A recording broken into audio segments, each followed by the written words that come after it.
Hi, this is Jason from the QuickBooks team.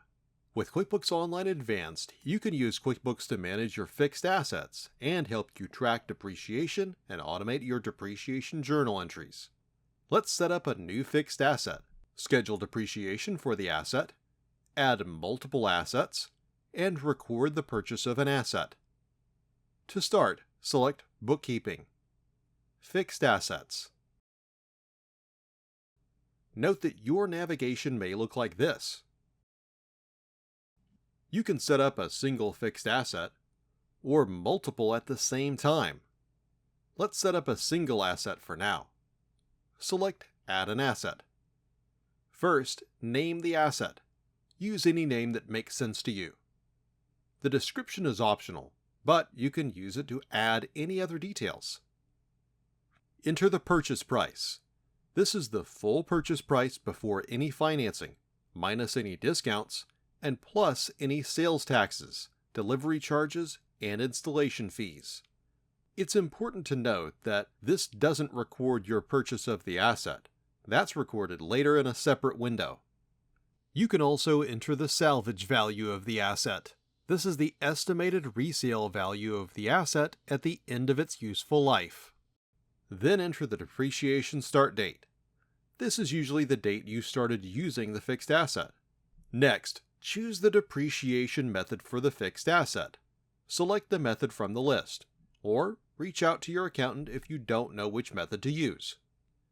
Then enter the useful life of the asset in years. If you don't know this, ask your accountant. Then enter the asset and expense accounts you want QuickBooks to use when it records depreciation. If you set up the accounts ahead of time, select them from the drop-down menus, or select Add New to set up new accounts. Your asset and accumulated depreciation accounts must be fixed asset type accounts, and your depreciation expense account must be an other expense type account. After you've selected your accounts, select Save. Now you see the depreciation schedule for your asset. Select any of the arrows to expand a section and see more details.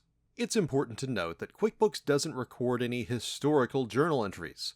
So if you're setting up an asset you've already depreciated, you'll see the asset value, depreciation, and remaining value for each month in the past. But QuickBooks won't record that journal entry for you. QuickBooks will automatically record any depreciation scheduled in the future, though, at the end of each month. If you want to record historical depreciation, you'll need to enter that yourself with journal entries, or adjust your existing journal entries to match the schedule QuickBooks generates.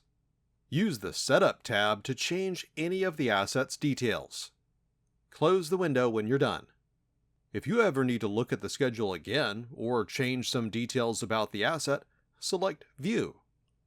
You can also delete assets from this window. If you need to set up multiple assets at the same time, select Add Multiple Assets. From here, you can enter details about your assets in a spreadsheet format.